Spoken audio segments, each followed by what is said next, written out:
Hello everyone, this is Archana and welcome back to my YouTube channel. So how are you all? I hope you all are doing good.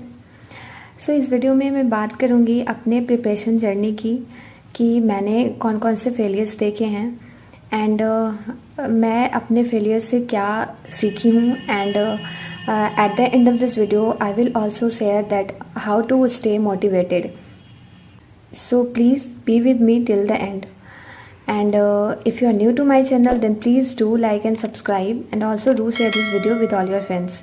So let's start. So मेरी preparation मई 2018 से start हुई और मैंने offline coaching join करा क्योंकि मुझे उतना कुछ आइडिया नहीं था ऑनलाइन का एंड यूट्यूब का कि हाँ यूट्यूब पे भी पढ़ाई होती है और मुझे उस टाइम पे सिलेबस पैटर्न्स ये सब के बारे में बिल्कुल भी आइडिया नहीं था। तो मैंने इसके लिए ऑफलाइन कोचिंग ज्वाइन करा बट मैं उस टाइम पे उतना सीरियस नहीं थी इस प्रिपरेशन को लेकर क्योंकि उस टाइम मैं अपने ग्रेजुएशन के 3rd ईयर में थी। ओके सो मैं बस क्लास जाती थी, मेरा 3 घंटे का क्लास होता था, मैं बस क्लास जाती थी, वहाँ पे जो पढ़ाया जाता था उसे मैं आकर रिवीजन करती थी और मैं एक्स्ट्रा कुछ नहीं पढ़ती थी। ठीक है, बस थोड़े बहुत पजल्स सॉल्व कर लेती थी एंड थोड़ा बहुत न्यूज़पेपर पढ़ लेती थी बट एक्स्ट्रा मैं बहुत ज़्यादा सीरियस नहीं थी तो मैं एक्स्ट्रा कुछ नहीं पढ़ती थी। बट मेरी सीरियसनेस तब स्टार्ट हुई जब मेरा फाइनल ईयर का रिजल्ट आ गया और मैं ग्रेजुएट हो गई फेब 2019 में। तब मुझे लगा कि हाँ मुझे अच्छे से प्रिपेयर करना चाहिए क्योंकि अब तो मैं सारे फॉर्म फिल कर सकती हूँ। So in Feb 2019 I started the real preparation for banking exams. और उसके बाद जो मैंने पहला एग्जाम्स दिया वो था IDVI एग्जीक्यूटिव का एंड इसका एग्ज़ाम मई 2019 में हुआ था और इसे मैं क्लियर कर ली थी।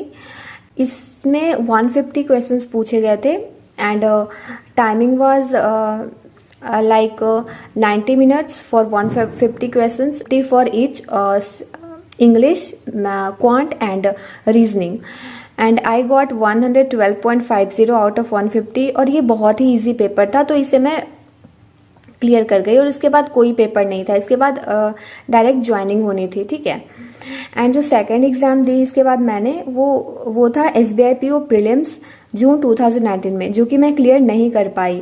जब मैं ये एग्जाम दे रही थी तो इसमें सेक्शनल टाइमिंग था और मैं वहाँ पे इतना ज़्यादा नर्वस हो गई थी कि मैं ज़्यादा क्वेश्चंस अटेम्प्ट ही नहीं कर पाई। ठीक है, मेरे अटेम्प्ट्स बहुत ही कम रह गए थे और मेरे जो इसमें मार्क्स आए थे वो 61 बट कट ऑफ जो गई थी वो 71 कट ऑफ गई थी जनरल कैटेगरी की। एंड जो थर्ड एग्जाम मैंने दिया वो दिया SBI क्लर्क प्रीलिम्स का और वो जून 2019 में हुआ था लास्ट वीक में और इसे मैं क्लियर कर ली 92.25 आउट ऑफ 100, इतने मेरे मार्क्स आए थे।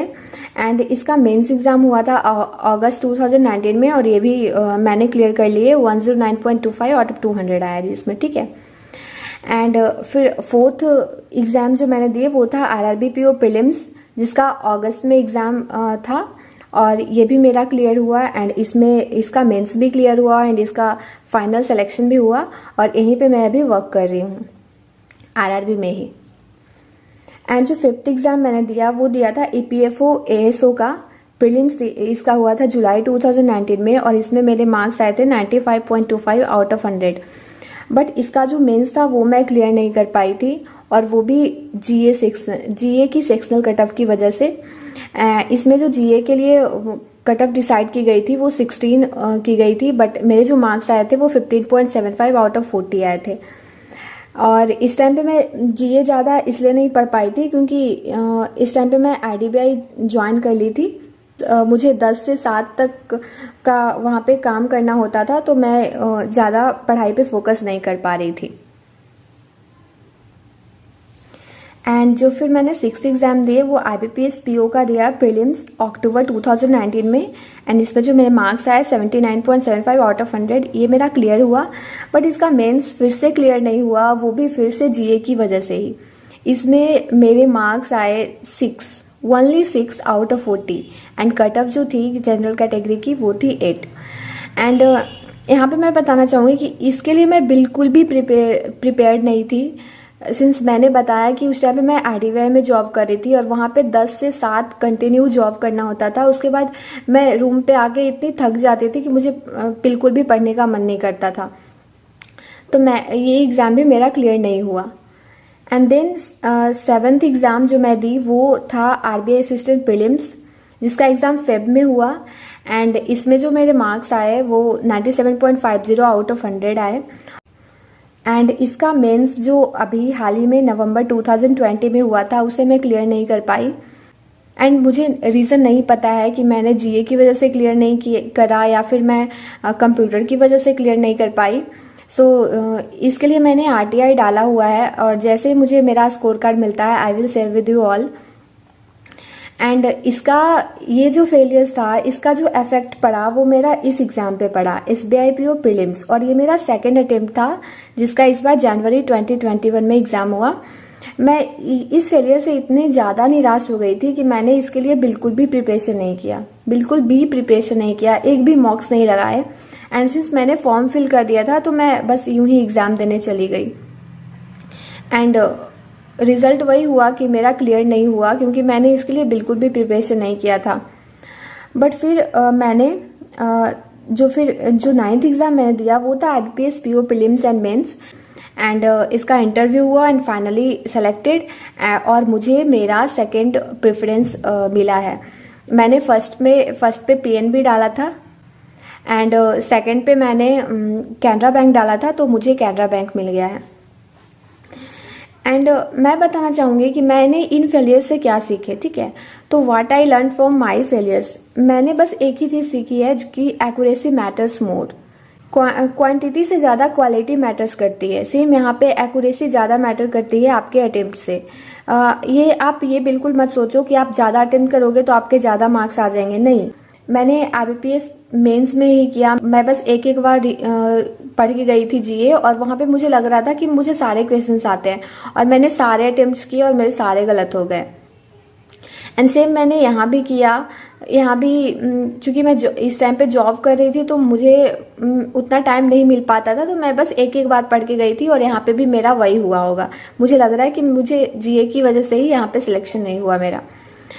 एंड मेंस में यहाँ पे बात करते हैं आईबीपीएस पीओ मेंस में मैंने ओनली 77 अटेम्प्ट किए थे, ठीक है। एंड जब मैं एग्ज़ाम दे के बाहर आई थी तो लोग किन्हीं का मैं सुन ही नहीं रही थी कि 100 से नीचे किन्हीं ने भी अटेम्प्ट किया हो। सब बोल रहे थे कि 100 प्लस। तो मैं बहुत ज़्यादा डिमोटिवेट हो गई थी कि मेरा इस ईयर भी नहीं हो पाएगा क्योंकि मैंने तो बस 77 ही अटेम्प्ट किए हैं। बट यहाँ पे जो काम कर गई वो एक्यूरेसी, क्योंकि मैंने सोचा हुआ था कि मैं ज़्यादा क्वेश्चंस अटेम्प्ट नहीं करूँगी, मैं बस वही अटेम्प्ट करूँगी जो मुझे आते हैं। एंड इसलिए यहाँ पे मेरा फाइनल सिलेक्शन भी हो पाया। तो मैं आप लोगों को यही सजेस्ट करूँगी कि आप लोग ज़्यादा क्वेश्चन अटेम्प्ट करने के चक्कर में मत रहो। आप बस ये ट्राई करो कि आपने जितने भी क्वेश्चंस अटेम्प्ट किए हैं वो उनकी एक्यूरेसी बहुत सही हो। आपने जितने भी क्वेश्चंस अटेम्प्ट किए हैं वो बिल्कुल 100% एक्यूरेसी से किए हों। सो ये आप हमेशा ध्यान रखिएगा। एंड बहुत लोग मुझसे पूछ रहे थे कि how to stay motivated. Since ये बहुत ही लंबी जर्नी होती है तो इसमें मोटिवेटेड कैसे रहें। कभी कभी हम मॉक्स देते हैं तो हमारे मार्क्स उतने अच्छे नहीं आते हैं, तो हमें बहुत डिमोटिवेटेड फील होता है कि यार मार्क्स अच्छे नहीं आ रहे, पता नहीं हो पाएगा या नहीं हो पाएगा, क्लियर होगा या नहीं होगा एग्जाम। तो मैं एक बात यहाँ पे बताना चाहूँगी कि आप दूसरों में मोटिवेशन ढूंढने की कोशिश मत करें, ठीक है। Find the motivation in your on. आप खुद में मोटिवेशन ढूंढने की कोशिश करें। Question yourself that why. आप खुद से क्वेश्चन करें कि आपने स्टार्ट क्यों किया था, आपने क्यों बैंकिंग एग्जाम्स के लिए प्रिपरेशन स्टार्ट किया था, आपको क्यों जॉब चाहिए। So just ask this question yourself. And अब मेरी बात करते हैं कि मैं कैसे मोटिवेटेड रहती थी पूरे टाइम पे। तो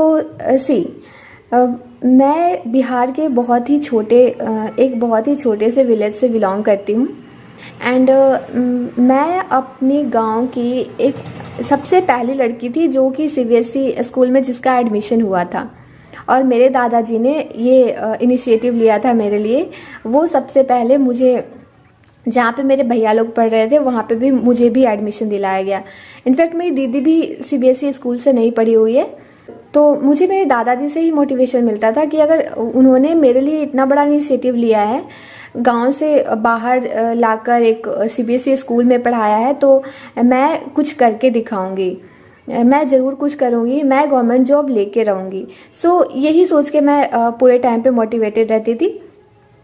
एंड ज़रूरी नहीं है कि आप रोज़ एक ही जैसा पढ़ो, ठीक है, कि आज भी reasoning, quant, English, GA.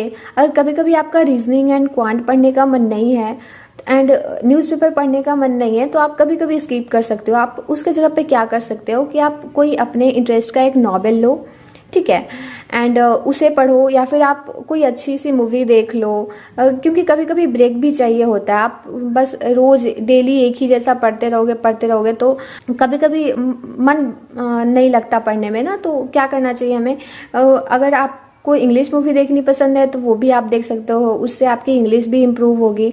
And अगर आपको ब्रेक चाहिए तो आप कोई अच्छी सी मूवी देख लो। ये मैं करती थी, मुझे जब भी ब्रेक चाहिए होता था तो मैं या तो अपना एक पसंद का इंग्लिश नॉवेल पढ़ती थी या फिर मैं कोई अच्छी सी मूवी देख लेती थी। So that's all about my preparation journey. अगर आपको ये वीडियो अच्छा लगा हो तो please do like and subscribe, and thank you for watching. Bye bye.